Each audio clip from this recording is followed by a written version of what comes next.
Nos acompaña en la Noche de la Libertad aquí en RCN Radio a esta hora Monseñor Héctor Fabio Henao, director del Secretariado Nacional de Pastoral Social. Monseñor, un placer conversar con usted. Muchas gracias por dedicarnos estos minutos. Indalecio, muchas gracias a ustedes y también saludo a toda la audiencia. En la celebración de la Semana de la Paz se presentó el libro Huellas de Paz y Reconciliación, los aportes de la Iglesia Católica en la construcción de paz. ¿Cómo podría resumirse ese carácter que siempre ha mantenido la Iglesia como mediadora, como una institución que ha llamado a la reconciliación, los principales aportes en esa construcción a veces tan compleja, tan difícil, de una paz duradera, de una paz obviamente con un entorno social adecuado? ¿Cómo se podría resumir desde su perspectiva y su trabajo lo que ha sido esa tarea, Monseñor? Muchas gracias, Indalecio. Nosotros en el texto estamos haciendo un recorrido de los distintos momentos en los cuales la Iglesia ha tenido expresiones o dimensiones específicas sobre el tema de construcción de la paz. Comenzamos en el siglo XIX y estuvimos trabajando allí muy intensamente en buscar de qué manera la Iglesia aportó en la construcción de una infraestructura que permitiese mayor encuentro, acercamiento entre los colombianos, presencia del Estado en los territorios, presencia también de la educación, en fin, de cada uno de los temas importantes que había en ese momento. Y será en el siglo XX donde se perfile mucho más la construcción de paz como un tema específico.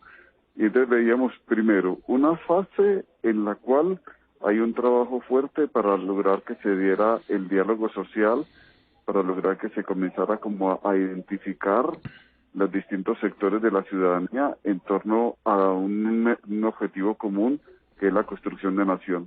Luego, un trabajo muy intenso en la época de fuerte desplazamiento forzado. Recordemos que la Conferencia Episcopal fue el primer organismo en dar a conocer la situación de desplazados internos en el país en el año 1994, cuando el tema no se hablaba y no se reconocía.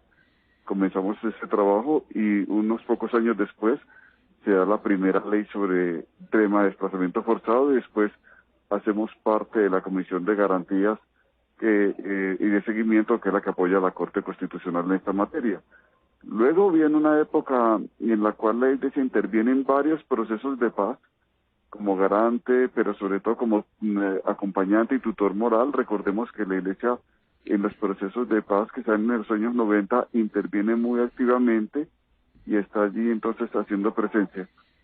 Durante la última fase encontramos que la Iglesia ha venido trabajando en el reconocimiento de los derechos de las víctimas y de hecho su participación en el proceso de paz firmado con las FARC fue justamente en ese capítulo, cuando se decide que participen las víctimas en la mesa, en La Habana. La Iglesia y Naciones Unidas y la Universidad Nacional son los encargados de acompañar a las víctimas en este espacio. Ya habíamos trabajado bastante en torno a la ley de víctimas y otros temas importantes, entonces ese reconocimiento hace de que la Iglesia pues sea acompañante de ese proceso.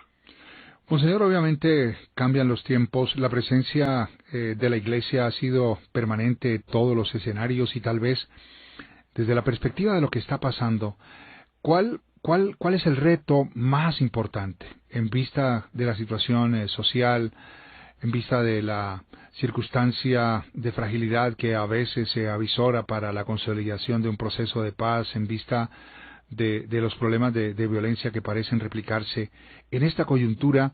¿Cuál sería de una manera determinante la presencia de la Iglesia? ¿Cuál es el principal reto en esta coyuntura?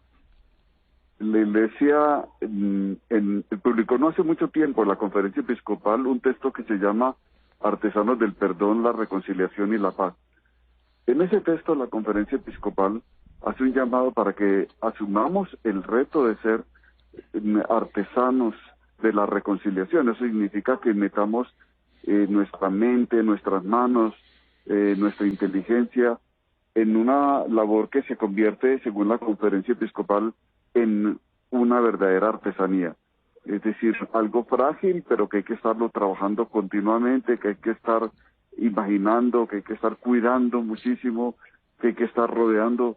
porque sentimos que el país, claro, ha dado unos pasos en materia política importantes con la firma de acuerdos de paz. El de la FARC es uno, pero ha habido varios acuerdos de paz, como les decía, desde los años 90, y sentimos que lo que nos falta todavía ahora es el plano de lo que el Papa ha llamado el diálogo social. Ese capítulo de reconciliación y diálogo social se convierte en una urgencia en este momento. No es imposible lograr los acuerdos, los pactos, esos consensos que nos conduzcan hacia trabajar de manera unida por un proyecto de país que sea común. Hay esfuerzos, creo que hemos dado pasos importantes, no estamos en el punto cero, hemos avanzado, pero tenemos que seguir caminando y poniendo todas las energías al servicio de la reconciliación en el país.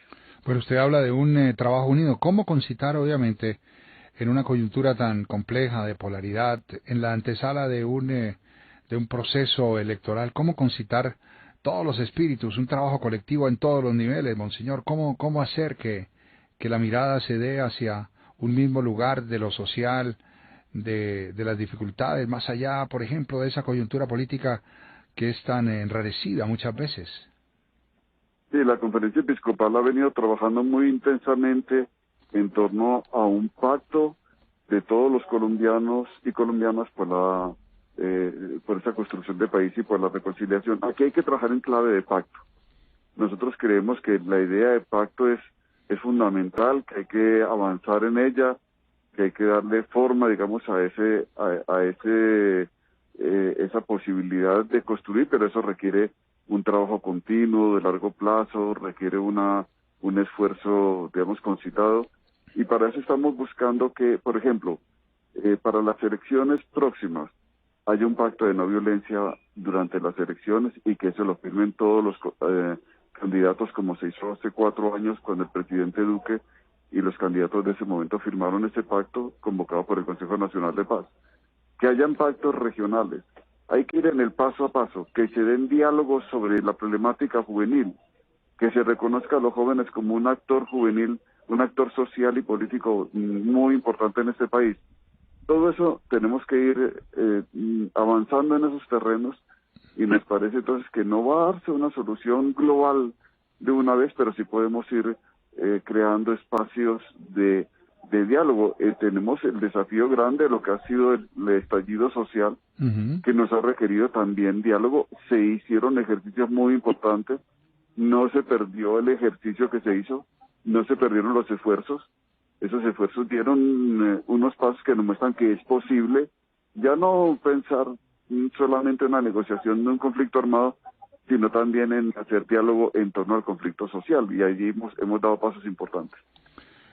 Monseñor, este libro recoge pues las huellas de paz y reconciliación, aportes de la Iglesia Católica en la construcción de paz y, como usted nos ha relatado, pues hace un análisis de distintos momentos, de niveles para la búsqueda de la paz, el perdón y la reconciliación en el país. Desde la perspectiva de ese trabajo pastoral de acompañamiento social, ¿qué momento estamos viviendo? ¿Cuál podría ser ese diagnóstico de lo que está pasando en esta coyuntura y en este instante, Monseñor Héctor Fabio Henao? Mire, después de una confrontación armada tan larga, en la que ha habido millones, no miles, sino millones de personas afectadas, millones de desplazados, tantos miles de personas secuestradas y personas que fueron desaparecidas. Eso creó una huella muy profunda en el alma del pueblo colombiano, y hay que reconocer que estamos en un momento en el que se requiere sanación. El pueblo colombiano tiene que hacer un proceso que es complejo, que no se hace de un momento para otro, se están abriendo los caminos de sanar, porque necesitamos que las personas, cada quien desde su horizonte también, emprenda el camino del reencuentro con los demás, humanizar la sociedad, es decir, vernos no como enemigos, sino como ciudadanos, como habitantes del mismo país, empezar a reencontrarnos y reidentificarnos. En ese momento estamos. Creo que va a tomar tiempo, que va paso a paso, que va a requerir unas ciertas decisiones, pero tengo la confianza de que vamos a lograrlo y sé que se están dando pasos muy importantes en esa vía. Monseñor, este espacio para el que estamos conversando es tal vez el único espacio que todavía envía mensajes a los secuestrados y sus familias, pues cada amanecer aparecen aquí para dejar sus mensajes, como lo han hecho para quienes están en estos momentos en poder de distintos grupos en el país. Un mensaje para ellos, Monseñor, desde la fe, desde el vigor de su tarea, desde el trabajo por la paz, un mensaje para todos nuestros secuestrados a esta hora de la madrugada, Monseñor Héctor Fabio Henao, por favor. Bueno, primero que todo felicitarles. RCN ha tenido durante muchos años este ejercicio de acompañamiento, de hacer presencia, y yo he encontrado muchas personas que han salido libres de esta situación tan dolorosa del secuestro y me han contado cómo escuchaban los mensajes allá en la lejanía, en un radiecito, estaban atentos a las palabras de ánimo, a las palabras de consuelo que les llegaban desde distintos niveles de la sociedad y cómo han agradecido muy de corazón este compromiso pues de la radio y de ustedes en particular. Quiero desde aquí elevar mi oración junto con las personas que están secuestradas. Les invito a que nos unamos en una plegaria al Todopoderoso, al Señor de la vida, al Señor de la libertad, para que Él nos acompañe e ilumine. Decirles que no les abandonamos, que estamos orando, que estamos pendientes de todo ejercicio humanitario que se pueda hacer para lograr su pronta liberación. Sientan la presencia del Señor en sus vidas y sientan también la solidaridad, la caricia de quienes oramos con ustedes y quienes estamos a su lado. Monseñor, muchísimas gracias por el mensaje cargado de simbolismo, por la labor pastoral, por el resumen a propósito de este ejercicio en el que se condensa lo que ha sido el papel de la Iglesia Católica en nuestro país en todos estos procesos de construcción de paz en Colombia. Monseñor Héctor Fabio Henao, un placer enorme conversar con usted. Muchas gracias por la tarea, por el mensaje, por el tiempo. A usted muchas gracias, el Señor les bendiga. Gracias. Monseñor Héctor Fabio Henao, director del Secretariado Nacional de Pastoral Social. Como nos ha contado, un libro que fue liderado por la Conferencia Episcopal de Colombia y el Secretariado Nacional de Pastoral Social, que nos da a conocer los aportes más importantes de la Iglesia Católica desde 1853 a 2016 en diferentes momentos y niveles para la búsqueda de la paz, el perdón y la reconciliación en Colombia. Usted escucha La Noche de la Libertad por RCN Radio, nuestra radio.